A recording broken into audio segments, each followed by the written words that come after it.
अनेक दिवसापूर्वी सेशनमध्ये अजितदादांच्या ॲक्सिडेंटची नाहीतर घातपाताची चर्चा व्हावी यासाठी आम्ही अल्पकालीन चर्चा असेल, लक्षवेधी असेल, तसंच 193चा प्रस्ताव असेल, अशा विविध माध्यमातून हा मुद्दा चर्चेत यावा अधिवेशनामध्ये, यासाठी आम्ही सर्वजणच प्रयत्न करत आहोत। पण दुर्दैव असं महाराष्ट्र राज्याच्या सेशनमध्ये या राज्याचे उपमुख्यमंत्री अजितदादांचा ॲक्सिडेंट जो झाला त्याच्याबद्दल साधा चर्चा करण्याची वेळसुद्धा तिथं त्या ठिकाणी दिली जात नाही। आत्ताच काही वेळापूर्वी अध्यक्ष महोदयांना मी भेटलो, विनंती केली की लवकरात लवकर अधिवेशन संपण्यापूर्वी या बाबतीतली चर्चा त्या ठिकाणी व्हावी। म्हणजे महाराष्ट्रात तर चर्चा होतच नाही, पण हा विषय हा सेंट्रल गव्हर्नमेंटचा सुद्धा असल्यामुळे CBI सेंट्रल गव्हर्नमेंटच्या अंतर्गत येतं, त्याच्याचबरोबर एव्हिएशन मंत्रालय त्याच्या अंतर्गत येतं, पण हा मुद्दा पार्लमेंटमध्ये सुद्धा चर्चेला कदाचित मुद्दामून त्या ठिकाणी आणला जात नाही। ही दुर्दैवी गोष्ट आहे। अध्यक्षांनी सांगितलं आहे की उद्या नाहीतर सोमवारी या बाबतीतली चर्चा आम्ही लावू, त्यामुळे वाट बघूया सोमवारपर्यंत काय होतंय।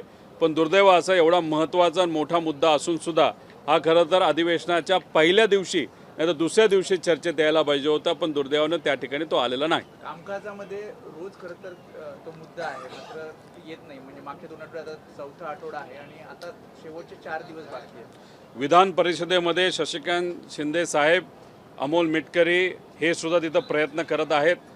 खाली अधिवेशनामध्ये मी स्वतः असेल व आमचे सर्व इतर नेते, ज्याच्यामध्ये जयंत पाटील साहेब असतील, इतरही पक्षाचे नेते हा मुद्दा मांडण्याचा प्रयत्न करत आहेत, पण ती काय चर्चा मुद्दामून कदाचित करून दिली जात नाही असं त्या ठिकाणी आपल्याला बघायला मिळतं आहे।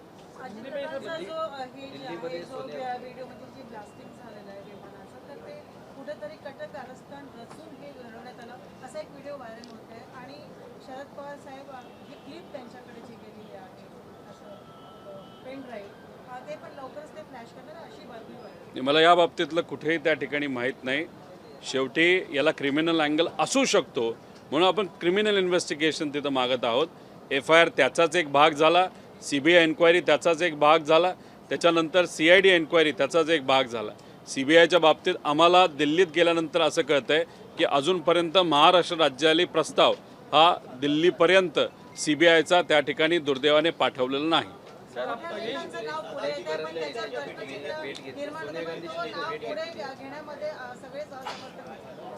कुणी ना कोणीतरी मोठा व्यक्ती या विषयाच्या पाठीमागे आहे, म्हणूनच कुठेतरी VSRला वाचवलं जात आहे असं आमचं आधीपासूनचं मत आहे।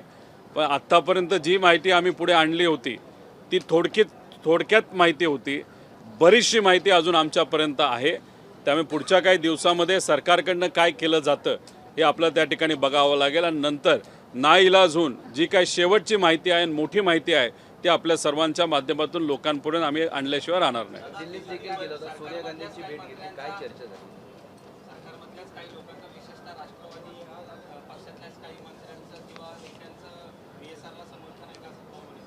नाही, सत्तेतल्या अनेक लोकांचं समर्थन हे VSRला तिथं आहे। खरं तर समर्थन जर अजितदादांना न्याय देण्यासाठी असलं असतं तर आत्तापर्यंत VSR कंपनी ही बंद झाली असते, CBI एन्क्वायरी ही सुरू झाली असते, CIDची एन्क्वायरीसुद्धा पार पुढपर्यंत गेली असते आणि FIR सुद्धा झाला असता। पण याच्यात आपण बघितलं FIR झालेला नाही, VSR अजून चालू आहे। VSRमधून सत्तेतलेच काही मोठे लोक अजूनसुद्धा प्रवास त्या ठिकाणी तिथं करत आहेत। CBIकडे प्रस्ताव राज्य शासनाने अजूनपर्यंत पाठवलेला नाही। त्यामुळे सत्तेत असणारे अजितदादांबरोबर अनेक वर्ष काम केलेले अनेक लोक किती वेळा स्मरणपत्र देणारे हे त्यांनाच त्या ठिकाणी माहिती। खरं तर सत्तेत राहण्याचं कारण असतं की लोकांना न्याय देता यावं, पण तुम्ही जर तुमच्याच नेत्याला न्याय देत नसाल तर लोकांना कधी तुम्ही न्याय देणार हा प्रश्न आता लोकांना सुद्धा पडायला लागलेला आहे।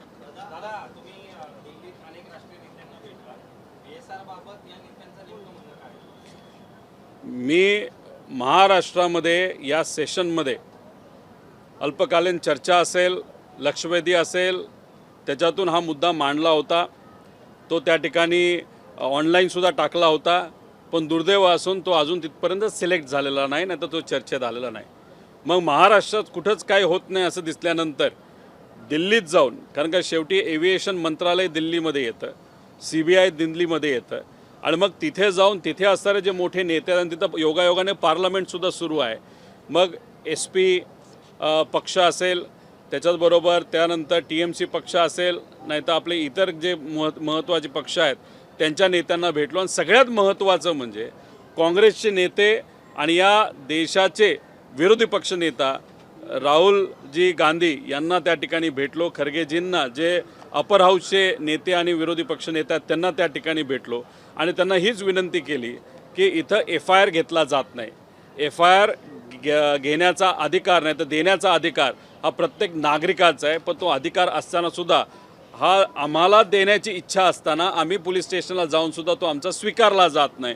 मग कुठंतरी लोकशाही अडचणीत आली असं आमचं म्हणणं होतं आणि त्यांनी त्या ठिकाणी मान्य केलं. त्यामुळे राहुलजींचं जर ट्विट तुम्ही त्या ठिकाणी बघितलं आणि खाली जे आदेश त्यांनी त्यांच्या खासदारांना दिलेले, पुढच्या काही दिवसांमध्ये या बाबतीतली चर्चा होताना तुम्हाला त्या ठिकाणी दिसणार आहे. CBIचा मुद्दासुद्धा महत्त्वाचा आहे आणि अनेक लोकांना प्रश्न आहे की VSRला का वाचवलं जातं आहे. त्यामुळे त्यांच्याकडे काही पुरावे दिलेले आहेत, त्या बाबतीत ते काय करतात येत्या काळामध्ये आपल्या सगळ्यांना बघावं लागेल.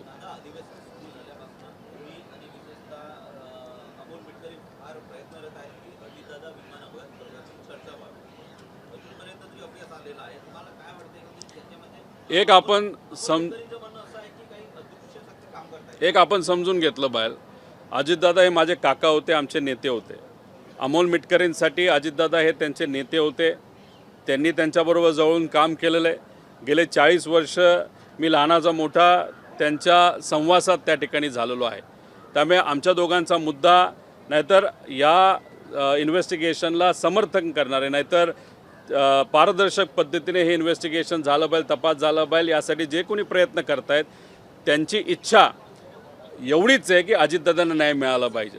आणि आमचं हेच मत आहे की या अधिवेशनामध्ये अनेक मुद्दे सामान्य लोकांचे सुद्धा आम्हाला मांडायचे होते, पण आम्ही आमच्या नेत्याला न्याय देता येत नसेल, आमच्या नेत्यासाठी जर आम्ही लढणार नसू, माझ्या काकासाठी मी लढणार नसेल, तर मग सामान्य लोकांसाठी कधी लढणार.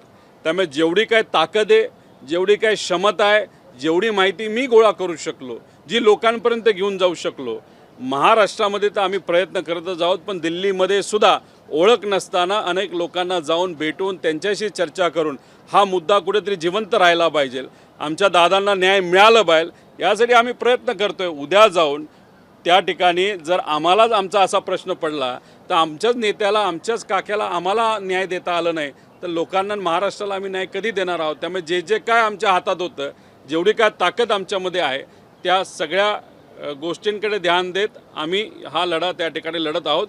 उद्या जाऊन या बाबतीत काय होते त्या ठिकाणी बघावं लागेल. दादा एक वेगळा प्रश्न होता, कन्नड सहकारी साखर संस्थेसंदर्भात ईडीने जे काय ठपके ठेवलेले होते, आरोप केलेले होते, स्पेशल कोर्टाकडनं ते सगळे क्लीन चिट देण्यात आलेले आहेत. त्याच पद्धतीनं MSE बँक यामध्ये सुद्धा सुनेत्रा पवार, अजित पवार यांच्यावरती जे ठपके ठेवलेले त्याच्यामधून पण त्यांना क्लीन चिट मिळालेली आहे, क्लोजर समरी फाईल झालेली आहे. सुरुवातीपासून आम्ही म्हणत होतो याच्यामध्ये मी काय चुकीचं केलेलं नाही. मी त्या ठिकाणी लढायला सुद्धा तयार होतो. जेव्हा ईडीला बोलवलं होतं तेव्हा मी स्वतः त्या ठिकाणी गेलो होतो, 2दा गेलो होतो. आम्ही कोर्टामध्ये सुद्धा लढत होतो आणि सातत्याने तेच सांगत होतो की मी काय चुकीचं केलं नाही, मी कोणालाही त्या ठिकाणी घाबरत नाही.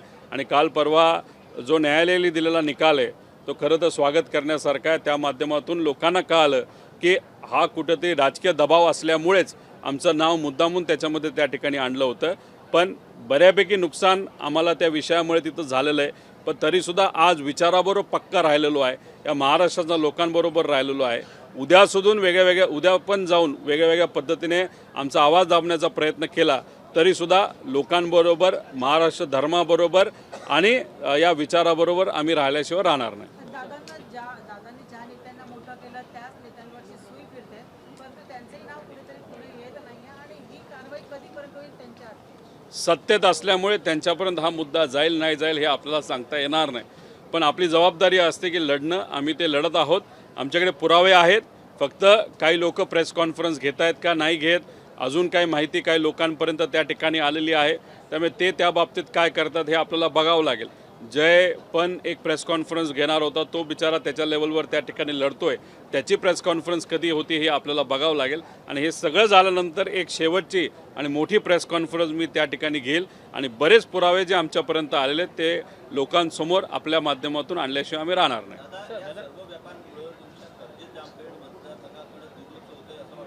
मी एकच सांगतो तुम्हाला, माझ्या काकालाच न्याय देता येत नसेल तर मी माझ्या मतदारसंघाला, महाराष्ट्रातील लोकांना न्याय कधी देणार? शेवटी एखादा मुद्दा घेऊन जात असताना, लढत असताना त्याच्यावर लक्ष असणं हे जास्त महत्त्वाचं आहे. आणि मी आज ठरवलेलं आहे की या विषयात लक्ष घालून पूर्णपणे त्या ठिकाणी लढेल. माझे लोक नक्कीच ते समजून घेतील असं मला वाटतं, कारण शेवटी महाराष्ट्र धर्म पाळणारी ती लोक त्या ठिकाणी आहेत. त्यामुळे या विषयाला न्याय देण्यासाठी पूर्णपणे 100% लक्ष तिथं त्या ठिकाणी माझं आहे. हिंदी में सिर्फ एक ही सवाल, वही एमएससी बैंक और कन्नाड सहकारी शुगर फैक्ट्री के बारे में जो क्लीन चिट मिली है आपको, क्या लगता है ये कहीं ना कहीं समझी राजनीति थी, टारगेट हो रहा है? नहीं, डेफिनेटली देखो, कहीं ना कहीं तो भी जो विरोध में है उनका आवाज़ दबाने के लिए ईडी का इस्तेमाल किया जाता है. उसमें अधिकारी या ऑफिसर्स की कुछ गलती नहीं होती, लेकिन एक पॉलिटिकल एजेंडा ऐसे संस्था के माध्यम से वहाँ पर आगे लिया जाता है. अभी हमारे बारे में भी ईडी के माध्यम से जो भी वहाँ पे क्लेम्स किए थे वो गलत थे.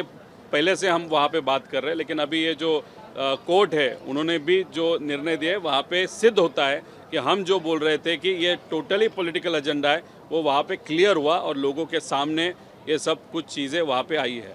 दूसरा सवाल ये है कि धर्म परिवर्तन जो विधेयक है कल सभागृह में मंजूर हुआ, लेकिन जिस तरीके से खासकर जितेंद्र आव्हाड ने छत्रपति शिवाजी महाराज के बारे में जो उल्लेख किया उसको लेकर लोगों में नाराजगी है, उन्हें माफ़ी भी मांगनी पड़ी और उनके निलंबन की मांग भी अब सत्ताधारी कर. देखो, हमारा कहना यही है कि एक आधे बिल पे या प्रस्ताव पे बात करते वक्त अगर आपके पास कुछ प्रूफ होगा तो वो प्रूफ लोगों के सामने लाते हुए बोलना बहुत इम्पोर्टेंट है.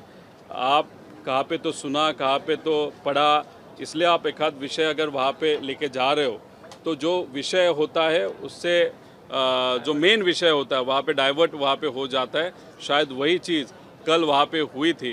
कोई भी महान व्यक्ति हो, छत्रपति शिवाजी महाराज हो, शिवशाहू फुले अंबेडकर हो, ये सब महान व्यक्ति होके गए. तो इसलिए उनका इतिहास जब लोगों के सामने बोला जाता है वो बहुत संभल के वहाँ पे बात करने की ज़रूरत है.